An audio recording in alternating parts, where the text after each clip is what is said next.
Hey, bro, how are you, man? I'm fantastic. Thank you for the time, dude. Won't keep you for too long, but wanted to heap some praise on you for a few minutes. I want to dig into the album, of course, talk about the tour and get your opinion on a couple of things. And let's start with the new album, Scorched. Man, another banger out of you guys, loving it. But also, you made us wait 4 years in between albums, from The Wings of War to the new one, Scorched. Obviously, the pandemic threw a wrench into everything. But I'm kind of curious, man, because you guys started working on the album pretty quickly after The Wings of War. Did you tinker with it, or did you use that extra time, or did you just kind of record it and sit on it? Kind of curious what you did with that extra time that the pandemic unfortunately provided you. Well, I'm not taking responsibility for the pandemic, but I will No. take responsibility for some of the results of the record. What happened? Yeah, we did tinker, obviously. I mean, I think anybody that I knew during the pandemic personally, were looking for their places to go. I mean, sure, you were trying to work, you were trying to make a buck. I mean, you're doing your radio thing, whatever people do. But I think that I just expanded it, with regard to the record, because that was really the last one to finish. And as I was finishing it, I'm showing Dave, and Dave is writing melodies and counter melodies, and I think that it came, it gave us good results. The time afforded, or the extra time afforded, uh, worked out to positive results. I mean, that's the best way to put it. And it was nice to break that mold of the 2 years, because sure, we did the Wings of War, and I think we were on the road. It was March 2020, and I already had the demo, for what was to be Scorched. So, Dee Dee's one of those I work on a clock kind of dudes, but I was good to. It was good for me to break that mold and kind of look at it differently and just let it reflect the pandemic, but more so in a positive way, to say, hey, listen, something good came out of this shit, at least on this personal level. I love it, man. Yeah, it's interesting because some people do tinker with it. And then other people, like I talked to Red Fang, and they're like, we just finished recording. So we just sat on it and didn't mess with it. And I'm always curious because the musician, that's the other thing too. It's like, how do you know when a record's ever done, when it's really done? Usually you're running out of time, but now you had all the time in the world. That's a great point, because I know guys who are like that too. Like you just mentioned about Red Fang. It's just like, if it's done, it's fucking done. Don't continue, to mess with what they think is perfection, or what their vision of it was. But I also know other guys who are, it's never done. They can't pull the trigger on it ever. It's like, this could always be better. Right. Um, I think in our case, it was, not having a choice was really what it was about. Again, being having the opportunity to go to a place that felt like a good place to go to, somewhere that I recognized or felt normal for me, as opposed to a musician or a writer or a craftsman. I would rather, I would rather use that moniker. But I mean, I couldn't go out to the bar. I couldn't go out and see a bunch of people and go to a show. And I was riding my motorcycle. I was buying beer out of the parking lot. It's bringing it outside for me, Um, and I had that demo. So I mean, it was something that I looked at as kind of a blessing, or a blessing in disguise, in that time period. I love it, man. I mean, so many bangers on the record. The title track is a great intro, and kind of curious, about sequencing. When you heard that, did you know, like, oh, this is not only going to be the album opener, but the title of the album? Because that tune grips you right away. Well, Dee Dee's always been that cat, where he has deep vision. I mean, he's very long sighted kind of a dude, and he mock titles many of his tracks, and I've had, I guess, since somewhere in the '90s, whenever he sent me something to complete, um, there'll always be one mock title of this opener. And Scorch was, right from the get go. I mean, I heard he gave me two versions of it. He gave me one with this kind of like AC/DC background vocals on it, which I always say, please don't do that, because then I'm kind of locked into this whole thing. You hear it once, you're like, oh my God, you're walking around singing Thunderstruck to it. But the other one, I let it go away, and it just seemed like it should be so simple, but because I had the other one that it twisted me into a direction already, I stayed away from it for months, and I'd written that chorus. It just was something I had in my head. It wasn't something I actually put down. And I think I was making linguine and clams, just having one of those pandemic nights by myself, and I started singing it, and I said, that's to that opening song. I said, that's what Man, that's what it is. So just by hook or by crook or by luck, that's what ended up happening and making that song what it is. And I tend to agree. I think it's one of our best openers in for many years to come. And speaking of different tunes, man, Fever, kind of a cool, different vibe too, and a different sound coming out of you. Really dug that tune as kind of a palate cleanser too. Yeah, it was, it was another, it was probably, it was a little bit of a stumbling block for me. And that is because of the difference in it. You just have to take yourself out of your own mindset, and that's why it worked. And I just had to stop overthinking it and open my mouth. And I've said it in interviews in the past.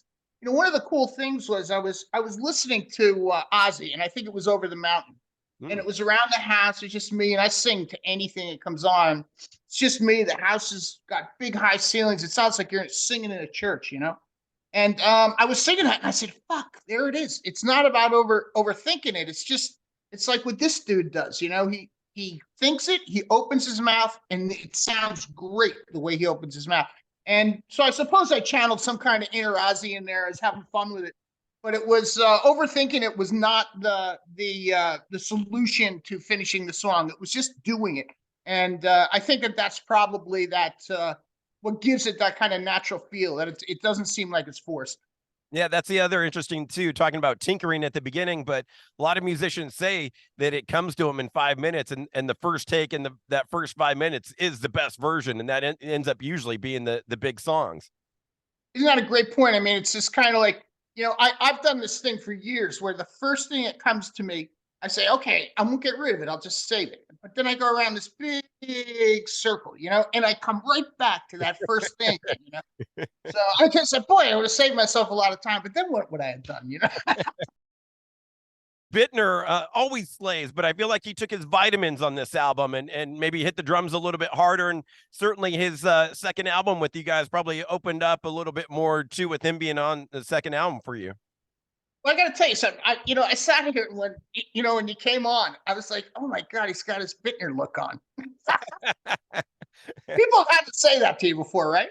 I haven't got that, but I'm not mad at it. Jason, when you get this on and you're wearing a hat like that, man, you got the glasses. I said, boy, that's a Jason look. He was very comfortable, and you can't take him out of songwriting. He's a consummate professional. I mean, you send this guy a joke during the afternoon. He's like, could you stop bothering me? I'm trying to learn the set for the tour. You mean you still practice?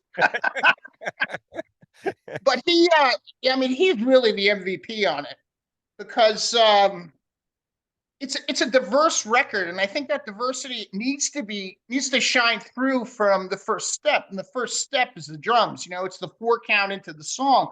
And what Jason did post 4 count for every song was unique across the board. And I think that he just, like I said, MVP, he shined above, or shone above everything else in there. If that wasn't there, the record just by no means would be that good. He played his heart out, and one of his best performances in his stellar career to date. Yeah, I agree. I mean, he's been a beast since day one, since Shadows Fall, but I really felt it on this new album, and the two of you guys together is a match made in heaven.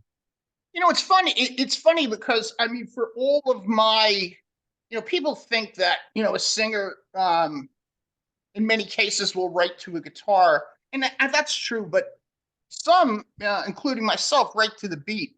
And we're not a rhythmic band. I'm not saying that. It's not like everything is rhythm based. But the way I phrase things it's a melodic bass with a rhythmic type phrasing over the top of it. And that's what gives it kind of a unique quality. And to have Jason be the one who starts that, it makes it that much more interesting for me. It's not like, if somebody said, oh, I'm just not into Overkill, they're just a one-trick pony since the fucking 91 or something. You go, you're not listening to it. No. No. I mean, I don't care if people don't like us, but I'm saying, if that's the way we're writing stuff and evolving over all these years, then having a guy like Jason come in, who is like a rhythm fucking machine, it makes my job that much more, I'm not going to say easy, but more interesting. And I think you get better results out of when the musicians themselves are interested totally everything. They're encompassed in everything that's going on. I love it, man. Killer album, album number 20, and looking forward to seeing all these tunes live, or at least some of them. I'm calling it a thrash-tastic tour that you've put together here. We have you in Southern California, July 14th at the Grove of Anaheim with old friends Exhorder and Heathen.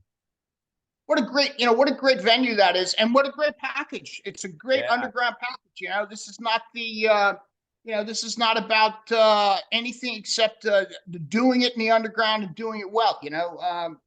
We just got through Europe with these guys in April. It touched into May, and we said, why don't we take this around, the States too, because it worked that well. We've toured with Exhorder in the past, and it's just they're a fun band to tour with, and I think we're great compliments to each other. We were actually on the road with them when they shut everything down in 2020.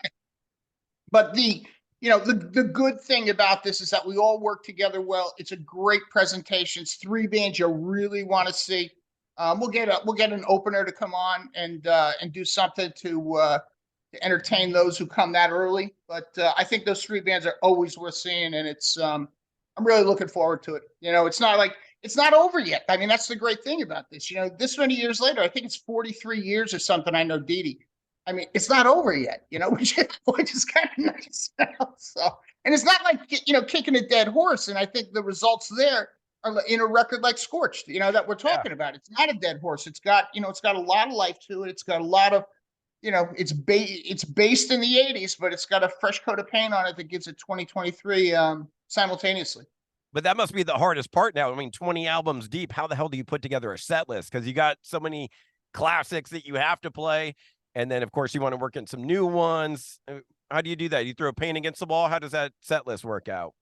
If somebody goes, what about? And I say, no, I'm not doing that. What about? No, I'm not doing that.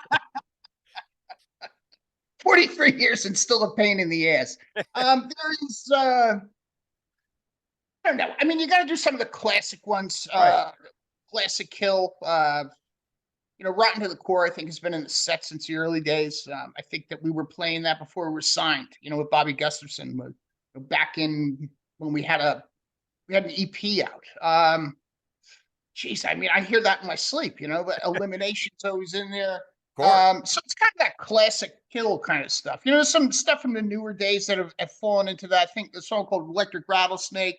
We like the song Ironbound. I mean, these are some real bangers that fall into that classic. But we've got to do 3 to 4 new ones. You can't just not, if you're just going out doing the old stuff, you've become the novelty act.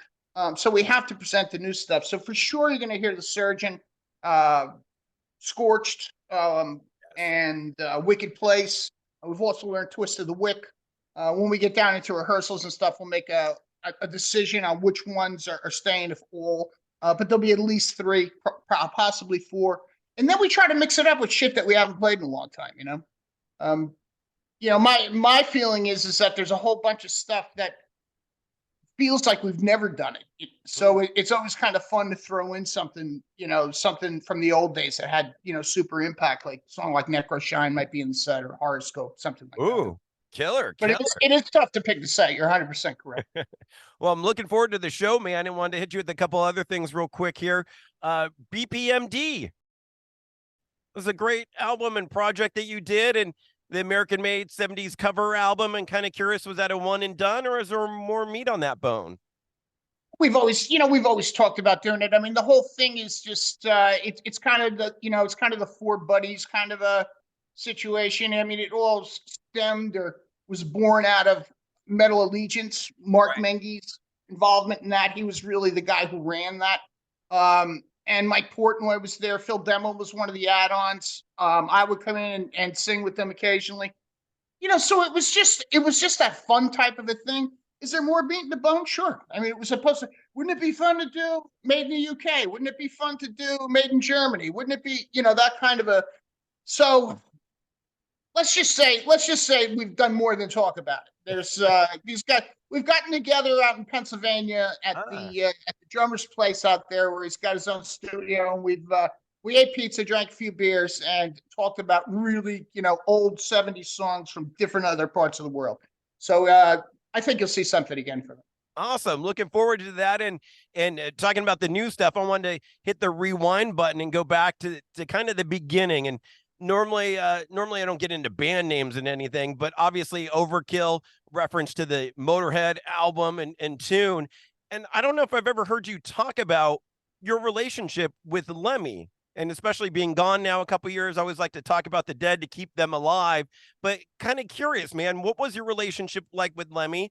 A, and B, what did he say to you when he found out, like, hey, we named our band after you? Like, what was his reaction to that? Well, I mean, we were lucky enough to have the opportunity to tour more than once with them. I mean, we did early on, and I think it was '88, and this was my first introduction to this. And you don't necessarily, some of that.